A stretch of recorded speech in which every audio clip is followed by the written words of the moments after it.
Dan, thanks for hopping on again. It's been a minute, though. Yeah. I think it's been like 3 years since we last chatted. Great to be back. Yeah, but in dog years, that's just a blink, so don't worry. Yeah. There you go. Yeah, exactly. And congratulations on your 15th year reffing. That's phenomenal. Insane. I can barely keep count.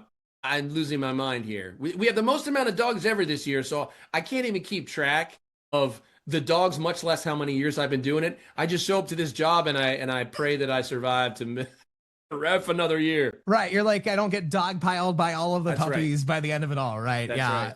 Yeah. So you've been referee since 2012. We last got to chat a couple of years ago. What can we expect in this edition of the Puppy Bowl this year? I know there's so many different new things added, as there is each and every year. What are the new surprises and new things that are being tossed in this year that we can expect for Puppy Bowl fanatics everywhere? Definitely look out for our biggest roster size ever at 150. That is a record. We remain, after 22 years, the biggest, longest running original call to adoption event in the world. By the time Puppy Bowl's over, they all find a forever home. We also have the most amount of special needs dogs you'll ever see on a football field, 15.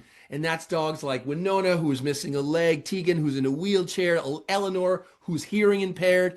But again, from my vantage point as a referee, watching them play and practice, you would not know. They are so blended into their team. They are so locked in that you would not know that they ever had any, quote, disability. If anything, they have a different ability, but not a disability. And then at halftime, I'm proud to say, we have our first ever senior spotlight. We're going to have an exhibition game at halftime between senior adoptable dogs. We've separated them into Goldies versus Oldies. That's just the names we're applying to their teams. But they're all going to compete for their mini little cup. And that's, of course, going to shed a spotlight on how important it is to adopt senior dogs. So there you go. I love that is going to be amazing. I mean, I know there's always such great conversation about adopting senior dogs. I know, locally at, my own shelters here in the Maryland area and all around, it's always a big conversation. So to be able to spotlight that and to have it kind of there at halftime is such a cool element. And you also are doing a little bit of a puppy combine beforehand. Is that going on? Tell me a little bit about what's going on there. A lot of people have asked us, like, what goes into becoming a Puppy Bowl competitor? What does it take? A lot of people think you just got to be adorable and be up for adoption and be untrained. That's all true. But we have a small amount of a skill set that we expect. So if you tune in an hour before the game time, at 1 p.m. Eastern, you're going to be able to see a puppy combine, 3-bone drill, 40-inch dash, hurdles, hoop jump. It's typical things that it's typical small things that we expect dogs to do.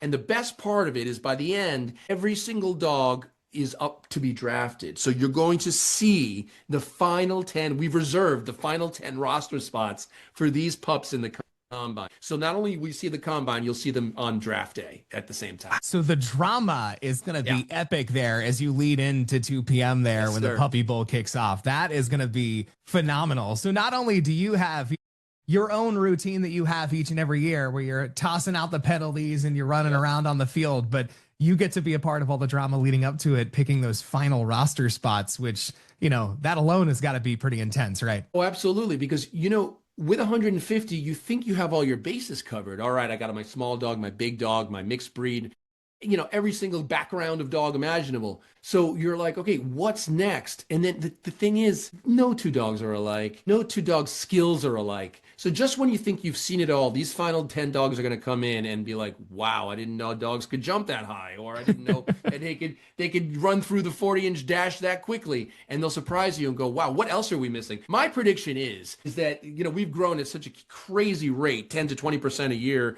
that, in another 15 years, if I'm even alive to be able to be doing this job, we're going to need a bigger stadium, is my point. Because we're going to outgrow our current stadium with the roster size that's coming up down the pike. But yeah, this year is going to be bigger and better than ever, Ryan. I'm very excited about the drama as well between Team Ruff and Fluff. Last year, Fluff beat Team Ruff in the final seconds of play by a score of 68 to 66. A 2-point deficit is all it took for Fluff to squeak out a victory and win the Lombardi Cup. This time, Ruff is not going to take it lying down. I guess literally. They're going to come back with a chip on their shoulder, and they're gonna, really try to win. I can't predict because, of course, I have no idea, and it would be improper for me to predict. But I can tell you, spirit-wise, rough are the ones right now who want it more. Intense there. And of course, you are responsible for keeping things fair and balanced throughout the entirety of the event. And for the last 15 years, one of the most iconic moments all throughout the event are your puppy penalties. And over the last 15 years, you've had so many of them. Have you tabulated your top used puppy penalties at all? Do you have a definitive ranking of like, here's the ones I've used the most? Or has somebody done that for you at all? It's only me, and sometimes they will even come to me and say, all right, you've said pause interference a few too many times, Dan. Can we think of another way to say it? Okay, how about roughing the pupper? How about snout smack? How about neutral zone sniff fraction? We'll find different ways to essentially say the same thing. My list is in the hundreds at this point, and it's only in the hundreds, not because I think there's that many hundreds and hundreds of penalties, but because we like to rephrase our common phrases from time to time. We love the puppy puns, so anything that has... In the world of puppy penalties, there's two sets. The first is ones that have their counterparts in human football. They have intentional grounding. We have intentional growling, right? Things that are kind of puns and go side by side. Then there's the ones that are completely unique to dogs. And that's where the list gets out of control, right? That's where it's like siesta on the 16, bathing in the water bowl, pancaking, just the ones that only dogs could possibly dream up or create that we do call as penalties. You won't see in human. End zone zoomies, unsportsmanlike digging. The list goes on and on. So yes, every year you'll see new penalties, new and exciting ways that dogs can break the rules. Yeah, and I know the last time that we chatted, we talked about just how awesome the adoption stories are to after the fact. And you always kind of have some of those, great moments of your favorite adoption stories.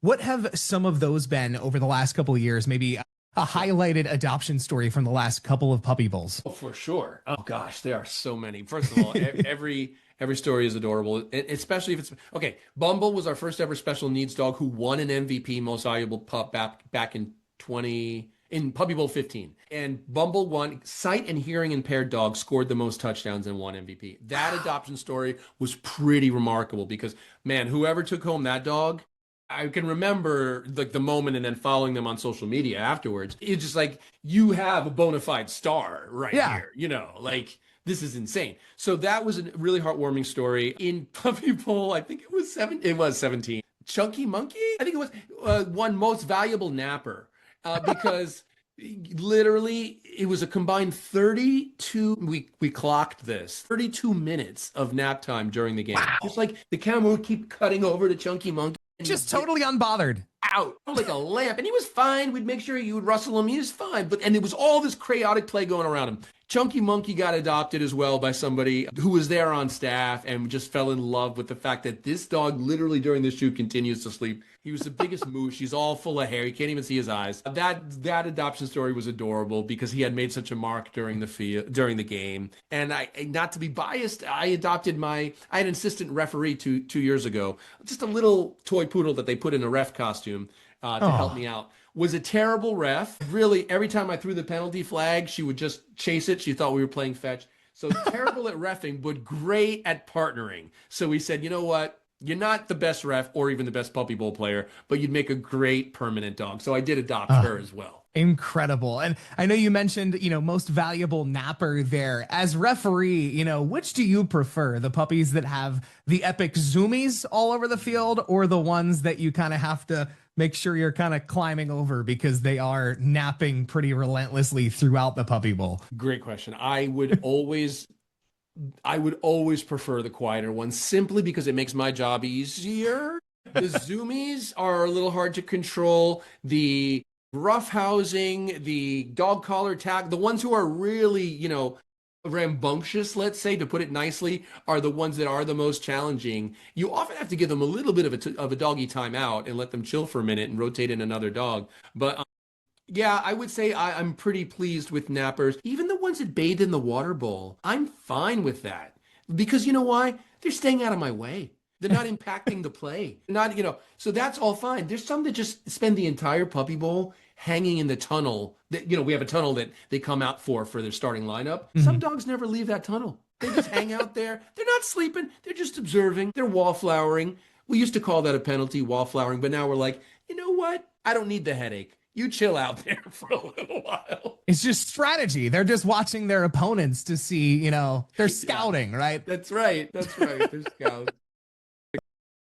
Incredible. What's one of your favorite new elements from this year that folks can really look forward to, that is yours, that you're like, man, this is one that I'm just so looking forward to out of all of the favorite new elements? New elements are we have a red carpet that is part of you're going to see the paparazzi in the red carpet. So listen, again, with the ever-growing impact of Puppy Bowl, these dogs feel like they're rock stars before they even step on the field. Some of them already have agents. Some of them have endorsements with Pepsi. You know how it goes.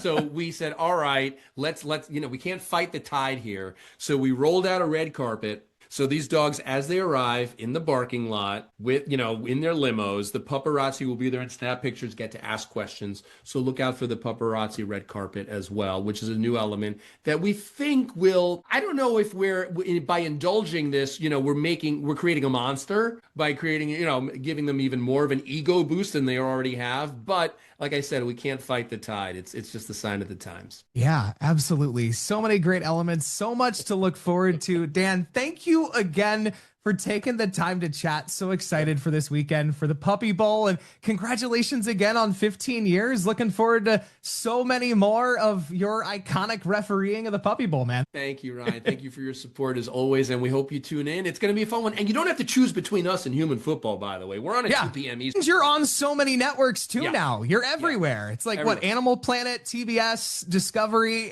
all over the place. So streaming on Max. Yeah, you'll find us. I'm not worried about people. How do we tune in? You'll find us. I promise. Yeah. But enjoy it. It'll be a good rivalry this year. Team Rough, Team Fluff. Look out. Amazing. Awesome. Thank you so much, Dan.